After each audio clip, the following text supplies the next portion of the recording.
हिसाब नहीं दिया, नई गारंटी दे रहे हैं। अरे प्रभु, पहले पुराने वाले जुमलों का हिसाब दीजिए। ये हमारी इंटरनल स्ट्रैटेजी है, जैसा कि कल अखिलेश जी ने कहा, और हम इसको आपके साथ साझा नहीं। 2011 का जो खाद्य सुरक्षा अधिनियम था, तब उसकी मुखालिफत किसी ने की थी, तो तब गुजरात के मुख्यमंत्री और अब देश के प्रधानमंत्री नरेंद्र मोदी ने की। भारतीय राष्ट्रीय कांग्रेस की सोशल मीडिया की इंचार्ज राष्ट्रीय प्रवक्ता सुप्रिया श्रीनेत्र बृहस्पतिवार को लोकसभा बाराबंकी 53 सीट से इंडिया गठबंधन के प्रत्याशी तनुज पुनिया के समर्थन में केंद्रीय चुनाव कार्यालय सिविल लाइन पूर्व केंद्रीय मंत्री मोहसिना किदवई के आवास पहुंची। यहां उन्होंने प्रेस वार्ता में भाजपा पर जमकर निशाना साधा। प्रधानमंत्री से लेकर भाजपा की तमाम नीतियों पर अनेक सवाल उठाए। इस दौरान कांग्रेस पार्टी के नेताओं और कार्यकर्ताओं ने उनका स्वागत किया। प्रधानमंत्री के आगमन से ठीक एक दिन पूर्व उनकी ये प्रेस वार्ता में पीएल पुनिया उनके साथ मौजूद रहे। उन्होंने कड़े तेवर दिखाते हुए कई सवाल दागे। भाजपा की नीतियों और योजनाओं पर भी कई सवाल खड़े किए। आइए आपको दिखाते हैं उनकी प्रेस वार्ता के मुख्य अंश। हमसे खबर आ रही है, पूरी तरह से साफ है कि तनुज बड़ी मार्जिन से चुनाव जीतने जा रहे हैं। इसी संदर्भ में यहाँ पर सब शीर्ष नेताओं का आना लगा रहेगा। राहुल जी भी आने वाले हैं।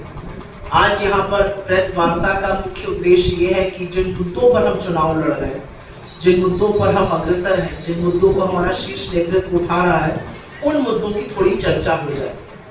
और मैं शुरुआत जो कल एक बड़ा अनाउंसमेंट हुआ है उससे करूंगी, और फिर हमारे मैनिफेस्टो में जो भी है उस पर, और ऑफ कोर्स दो चार शब्द तो अपने प्रतिद्वंदियों पर भी बोलने जरूरी हो जाते हैं। कल खरगे जी लखनऊ में थे, प्रेस वार्ता में थे। उन्होंने एक बहुत बड़ा ऐलान किया। वहां पर उन्होंने अखिलेश जी के साथ प्रेस वार्ता की थी, और वहां पर उन्होंने कहा कि कांग्रेस की इंडिया गठबंधन की सरकार बनेगी और हम 5 किलो मिलने वाला जो अनाज है उसको 10 किलो करने वाले हैं। हमें इसमें कोई संदेह नहीं है। हम ऐसा क्यों करने वाले उसके बारे में भी अभी मैं बोल देती हूँ। 5 किलो राशन पर बहुत पीठ ठोकते हैं अपनी नरेंद्र मोदी जी। हमने कर्नाटक में ये करके दिखाया है। असलियत ये है कि 2011 का जो खाद्य सुरक्षा अधिनियम था, अगर उसकी मुखालिफत किसी ने की थी, तो तब गुजरात के मुख्यमंत्री और अब देश के प्रधानमंत्री नरेंद्र मोदी ने की थी, जब 2013 में वो पारित हुआ था। वो लगातार इसके विरोधी थे, उन्होंने लिखकर इसका विरोध किया था।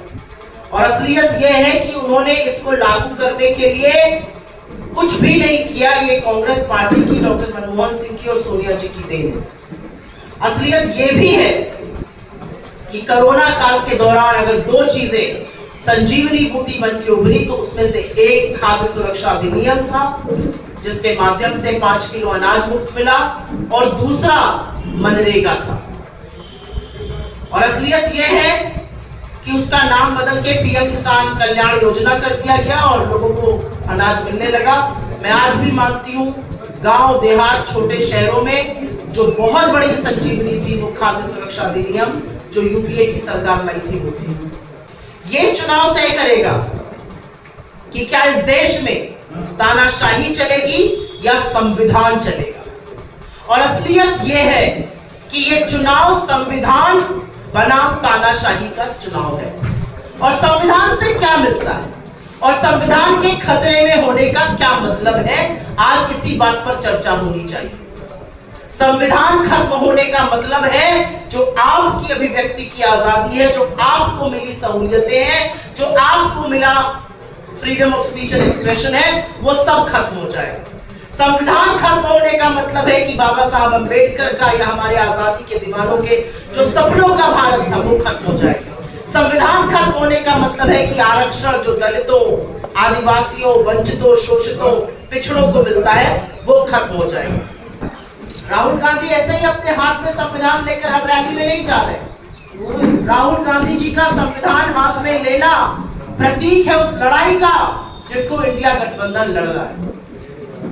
कभी सोचा है आपने 400 पार का नारा क्या था और क्यों मोदी जी ने वो बोलना बंद किया? 400 पार साजिश थी संविधान को बदलने की, षड्यंत्र था आरक्षण को खत्म करने का। और ये हमने नहीं कहा, ये उन्हीं के लोगों ने कहा। अनंत हेगड़े से लेके ज्योति मेधा, लल्लू सिंह, गिरिराज सिंह, लगातार उनके लोगों ने कहा संविधान बदलना है, संविधान बदलना है। 4 चरण के चुनाव हो चुके हैं और 4 चरण के चुनाव में एक बात साफ है, शीशे की तरह साफ है कि 4 जून को नरेंद्र मोदी इस देश के ना प्रधानमंत्री बनेंगे ना बीजेपी की सरकार बनेगी। ये पूरी तरह से साफ है बात। लोग उठ खड़े हुए, इसलिए मोदी जी ने अपनी रैली में 400 पार का नारा बंद। हमारा जो मैनिफेस्टो है 48 पन्नों का 15,329 शब्द है। इसकी आधारशिला न्याय है। हर उस समस्या का जो 10 साल में नरेंद्र मोदी जी ने बनाई है, वो समस्या बेरोजगारी की है, वो महंगाई की है, वो आर्थिक असमानता की है, वो गरीबी की है, वो हाशिए पर लोगों को करने की है। हर उस समस्या का समाधान हमारे इस न्याय पत्र में है। युवा न्याय, नारी न्याय, किसान न्याय, श्रमिक न्याय और हिस्सेदारी न्याय। हम बात करते हैं 45 साल में सबसे ज्यादा बेरोजगारी है। हम 30 लाख सरकारी नौकरियां 15 अगस्त से भरनी शुरू करेंगे। हम 1 लाख का स्टाइपेंड देंगे युवाओं को जो डिग्री और डिप्लोमा धारक होते हैं। हम अग्निवीर को खत्म करेंगे योजना को, और जैसे पुरानी व्यवस्था थी नौकरी देने की सेना में, उसको बहाल करेंगे, क्योंकि इस देश की सरहद का, इस देश की सुरक्षा का, इस देश की भूभागीय अखंडता को एक रखने का काम ठेके पर नहीं हो सकता है। रेगिस्तान में तपते हुए, रेगिस्तान में और हाड़ गलाने वाली ठंड जो सियाचिन में होती है, वहां पर जवान खड़ा होकर जब सुरक्षा करता है भारत माता की, वो काम ठेके पर नहीं हो सकता। 73 साल का प्रधानमंत्री आपसे 5 साल और मांग रहा है और 24 साल के युवा को कह रहा है तुम घर बैठ कर तुम रिटायर हो गए, इसलिए अग्निवीर को खत्म करना है। हम पेपर लीक के खिलाफ ऐसा कानून बनाएंगे कि रूह कांप जाए पेपर लीक करने वालों की। और इसीलिए 50% नौकरी, सरकारी नौकरी हम महिलाओं को देने की बात करते हैं, उनके लिए आरक्षित रहेंगे। हम महालक्ष्मी योजना के तहत 1 लाख सालाना गरीब महिलाओं को देंगे, मतलब 8500 रुपए महीना। और हाँ, वो पैसा खटाखट उनके खाते में आएगा, ठीक उसी तरह से जिस खटाखट तरीके से नरेंद्र मोदी ने अपने मित्रों की तिजोरियां भरी किए हैं। हम किसान की कर्जा माफी करेंगे, पहले भी करी थी यूपीए की सरकार ने, पुनिया जी तब सांसद थे। हम फिर से किसान की कर्जा माफी करने जा रहे हैं। और अंत में मैं बात करना चाहती हूँ हिस्सेदारी न्याय। और क्यों हिस्सेदारी न्याय जरूरी है? कभी सोचा है आपने? कभी सोचा है कि क्यों दलित, पिछड़े, आदिवासी लगातार हाशिए पर होते जा रहे हैं? कभी सोचा है आपने कि आरक्षण की कितनी बड़ी साजिश है? ये सच है कि गुरु गोलवलकर से लेकर मोहन भागवत और नरेंद्र मोदी तक लगातार आरक्षण के खिलाफ रहे, लेकिन साजिश आपको पता है कैसे रची गई और किस तरह का चक्रव्यूह बनाया गया? जब से डिसइन्वेस्टमेंट शुरू हुआ, जब से सरकारी संस्थाओं का बिकना शुरू हुआ, 72% सरकारी संस्थाएं अकेले नरेंद्र मोदी जी ने बेची। उन संस्थाओं के बिकने का मतलब क्या है? उन संस्थाओं के बिकने का मतलब है कि वहां पर मिलने वाली सरकारी नौकरी में जो आरक्षण दलितों, आदिवासियों, पिछड़ों को मिलता था, वो खत्म हो गया। जब आप सरकारी पद रिक्त रखते हैं, 30 लाख सरकारी पद केंद्र सरकार में रिक्त है, तो आप उन लोगों को आरक्षण नहीं देते हैं। ये साजिश का तहत करते हैं आप निजीकरण जो कर रहे हैं, वहां पर लोगों की नौकरियां खत्म करते हैं। आपको चोट लगी है, आप डॉक्टर के पास जाते हैं, डॉक्टर क्या कहता है आपसे? एक्सरे करा लो। आपको प्लास्टर लगेगा कि क्रेप बैंडेज लगेगा कि सिर्फ बाम लगेगा कि कोल्ड प्रेस होगा, ये आपको एक्सरे से पता चलता है।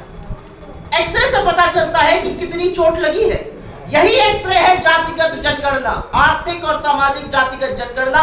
हम तो बार बार मोदी जी से पूछते हैं किस बात से डरते हो, गिनती क्यों नहीं करते हो? अगर जनगणना हुई होती तो 14 करोड़ और लोगों को मुफ्त का अनाज मिलता। उन लोगों के साथ आपने छल किया, आपने दलितों, आदिवासियों, पिछड़ों के साथ छल किया, आपने गरीब सामान्य वर्ग के साथ भी छल किया। क्या बोलते थे? 15 लाख डालूंगा, 20 करोड़ रोजगार बन जाएंगे, 100 स्मार्ट सिटी बनेंगी, किसान की आय दुगनी होगी, रुपया डॉलर 1 हो जाएगा, पेट्रोल डीजल 35 पे बिकने लगेगा, चीन को लाल आंख दिखाऊंगा। क्या हुआ उन बातों का? क्या हुआ उन जुमलों का? अभी उन जुमलों का हिसाब नहीं दिया, नई गारंटी दे रहे। अरे प्रभु, पहले पुराने वाले जुमलों का हिसाब दीजिए। तो हर उस अन्याय का अंत होगा जब इंडिया गठबंधन की सरकार बनेगी, और इसीलिए मोदी जी परेशान हैं।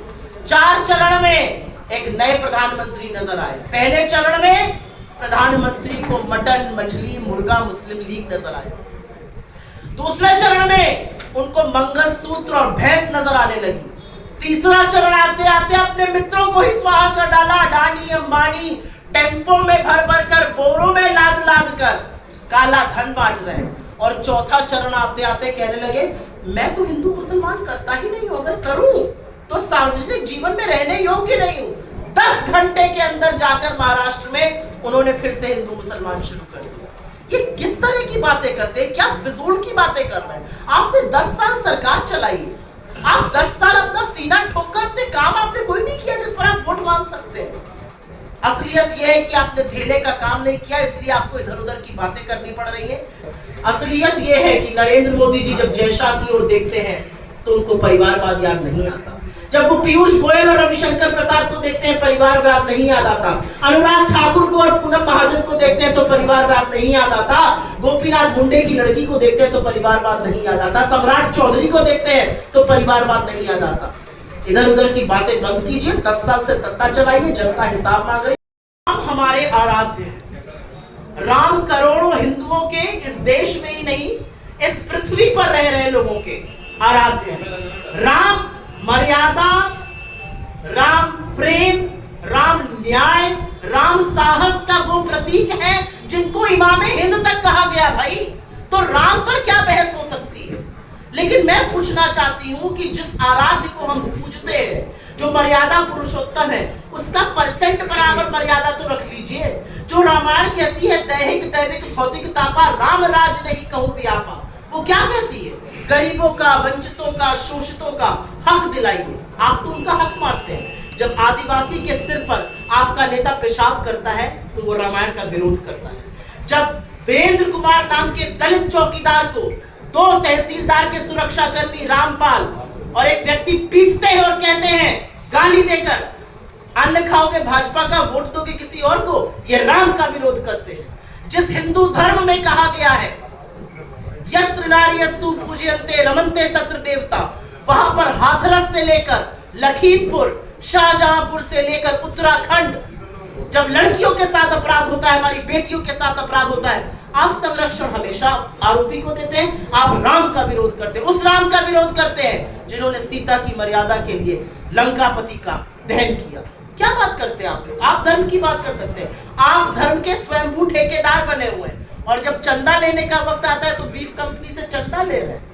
आप हमारी आस्था पर प्रहार करते हैं। आप राम भक्त नहीं है, आप राम राम नहीं करते हैं, आप नाथू राम करते हैं। और ये देश इसलिए आपका विरोध कर रहा है। कार्रवाई अगर कोई करे तो उससे हमें कोई आपत्ति नहीं है, लेकिन ये भी सोचने वाली बात है कि पैसा हमेशा कांग्रेस के पास ही क्यों मिल जाता है। बीजेपी के पास इतना पैसा है, हर जिले में उनके ऑफिस है, आलीशान ऑफिसेज हैं। जो सबसे ज्यादा जिसको इलेक्टोरल बॉन्ड से चंदा मिला उस पर कोई कार्रवाई नहीं होती है, बीजेपी के नेता के खिलाफ कार्रवाई नहीं होती है। आपने आलमगीर आलम को अरेस्ट किया, न्याय संगत जो होगा हम देखेंगे, जो कानूनी कार्रवाई होगी। लेकिन मैं पलट के पूछना चाहती हूँ, प्रधानमंत्री तो भाई बहुत सर्वोच्च पद हुआ इस देश का, और इस देश का प्रधानमंत्री मंच से इतने गंभीर भ्रष्टाचार के आरोप लगा के कहता है कि अडानी और अंबानी बोरों में भर भर कर, टेम्पो में लाद लाद कर काला धन बांट रहे हैं। वहां ईडी की रेड नहीं हो रही है, वहां सीबीआई की रेड नहीं हो रही है, वहां इनकम टैक्स की रेड नहीं हो रही है। उस पर माफी चाहती हूँ, हमारे मेन स्ट्रीम मीडिया में सुई टपक सन्नाटा। वहां पर बीजेपी के नेताओं को सांप सूंघ गया, एक शब्द नहीं बोल रहे। तो मेरा अपना मानना है जब 99% कार्रवाई ईडी विपक्षियों के खिलाफ करता है तो आपकी साख, आप फ्रंटल बन चुके हैं बीजेपी का, खतरे पे है। रुझानों में सरकार बन रही है आप लोगों की, इंडिया गठबंधन की, तो क्या प्रधानमंत्री के पद पे कोई वार्ता शुरू हुई? ये हमारी इंटरनल स्ट्रैटेजी है, जैसा कि कल अखिलेश जी ने कहा, और हम इसको आपके साथ साझा नहीं करेंगे।